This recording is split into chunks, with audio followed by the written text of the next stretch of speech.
Dakle, kada se očekuje prvi prihvat gostiju, koliko sati nama ste tamo rekli u 10 do, i koliko će biti ulaza s koji će oni moći ući, i ova ključna stvar, dakle, da će cijeli koncertni prostor biti prosječen 9 metarskim prolazom u slučaju bilo kakve potrebe za žurne službe. Pa evo, kao što smo već i vidjeli na samim prostorima oko Bundeka, znači i hipodroma, ulazak u sterilne zone oko samog hipodroma će krenuti negdje oko 10 ujutro. Ono što moramo tu naglasiti da ti ljudi ne idu direktno na koncertni prostor, nek se zadržavaju u fan zonama nakon što su već pregledali karte i nakon što je napravljen pretres. Što se tiče same koncertne zone, ta zona će se otvoriti u popodnevnim satima i svi iz sterilnih zona koje su spojene sa koncertnim prostorom iz hladovine će preći u samu koncertnu zonu u trenutku kad organizator i naše security službe odluče da je za to vrijeme. Ono što mi možemo u ovom trenutku potvrditi je da preko 200 i nešto tisuća ljudi može biti u tim sterilnim zonama preko dana. Znači, što se tiče samih ulaza, oni kreću od 10 kroz cijeli dan. Sterilne zone mogu primiti do 250 tisuća ljudi. Ti ljudi će oko 4, vjerojatno 3-4, nećemo sad, bilo bi neozbiljno u ovom trenutku točno reći koja je satnica, ali oni će u jednom trenutku, kad vremenski uvjeti naravno budu to zadovoljavali, preći u koncertnu zonu. Drugi ljudi koji su tu, znači mi smo zakupili cijeli Bundek, znači postoje zone i na drugim dijelovima fan Bundeka, oni će svi biti u hladovini, znači da li će biti na Bundeku ili na fan zonama sa strane Kajzerice ili istočnog parkinga, znači svi će biti usmješteni u trenutku kad sigurnosne službe naše procjene da je vrijeme za ulazak na sam parter i druge zone unutar koncertnog prostora, oni će se lagano prebaciti. Ono što je bitno tu jako, to moramo napomenuti, ljudi su već pregledani, pretres je napravljen, karte su već pregledane i taj prijelaz se događa jako brzo. Kad gledamo sam taj hipodrom, i možda se ovdje treba najviše fokusirati na sam parter koji je podijeljen na jug i sjever, znači između po sredini partera i ta servisna cesta za žurne službe. Horizontalne linije su isto tako osjećene jer taj parter dijelimo na puno manjih partera, sektora.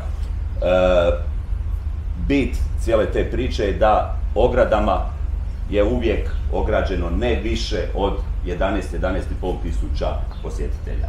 Što se tiče punjenja, znači punjenje se puni sa kraja hipodroma prema samom stage-u.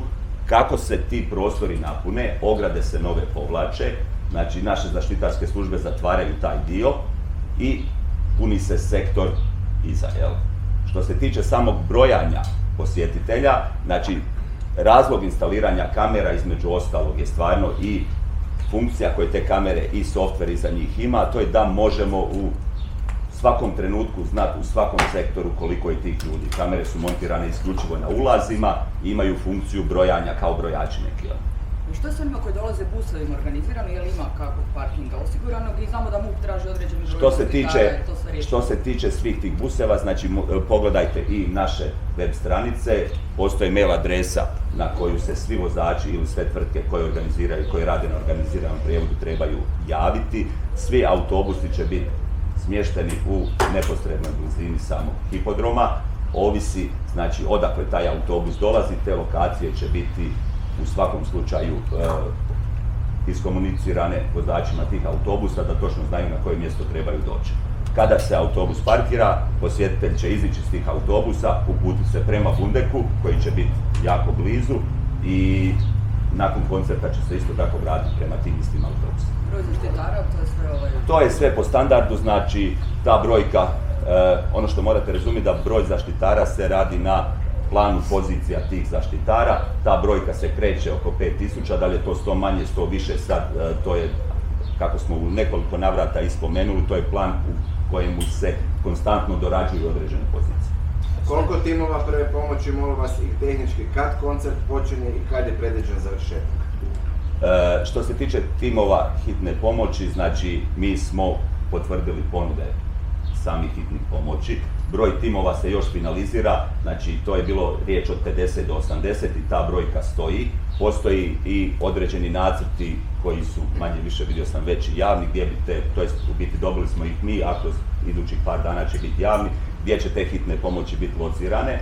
Opet se vraćam na sam koncertni prostor i pružanje brige tim posjetiteljima koji će biti na koncertnom prostoru. Znači naši delay toweri služe kao info i pristupne točke za svakoga kome treba pomoći na samom koncertu. Jedan delay tower, znači ako zamislimo kružnicu od nekih 40 metara oko tog delay towera, on servisira tih nekih 10.000 ljudi. Delay tower će biti ograđen dodatnim ogradama i u tom prostoru će se nalaziti i policija, i vatrogasci, i civilna zaštita, i sve druge službe, Crveni križ, medicinsko osoblje, znači sve ono što treba za te ljudi. Kako su preporuke? Završi koncert za napuštanje? To ćemo. Početak i kraj niste rekli koncerta, kad je predviđen? Znači, koncert bi trebao krenuti u 9, 8:45 do 9. Jako je bitno radi scenskih efekata da je to mrak. Zato što pripremamo stvarno jedan opening koji je rijetko kad viđen i tako da radi pirotehnike i nekih drugih stvari, to bi trebalo biti mrak.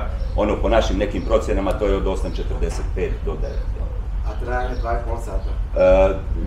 2,5 do 3 sata, 2:45 je neko vrijeme, probe su već odrađene, to se mjerilo nekoliko puta, znači to uvijek varira 5 minuta gore dolje, ali ajmo reći maksimalno 3, ali neke procjene su oko 2:45. Bitno je istaknuti da je rađeno sve, pa ja ću se usuditi reći ne po standardima, nego i iznad standarda svih parametara, i sigurnosnih, i ugodnih, i smještajnih. Suradnja cijelo vrijeme je, ja koristim priliku ovom da se zahvalim, je sa svim akterima koji trebaju biti uključeni ovdje, dakle i Ministarstvo unutarnjih poslova, i Gradom Zagrebom, i civilnom zaštitom, pa na kraju evo sad i vatrogascima, i zavodima za javno zdravstvo, zavodima za hitnu medicinu. Sa svima je suradnja zaista na solidnom nivou. Držimo i smatramo, i od početka smo to htjeli, da ovo bude jedan ugodan prostor okupljanja ljudi, jedan ugodan koncert, i sigurni smo da će tako i biti. Dakle, suradnja sa svim institucijama koje su uključene ovdje, bile od početka, ne samo sada, da se ovo velebno izdanje izgradi je apsolutno na maksimalnom nivou. Ja vjerujem da ste se uvjerili, koncerta će biti i bit će to jedno lijepo okupljanje domoljuba i jedna lijepa, ugodna hrvatska zagrebačka večer.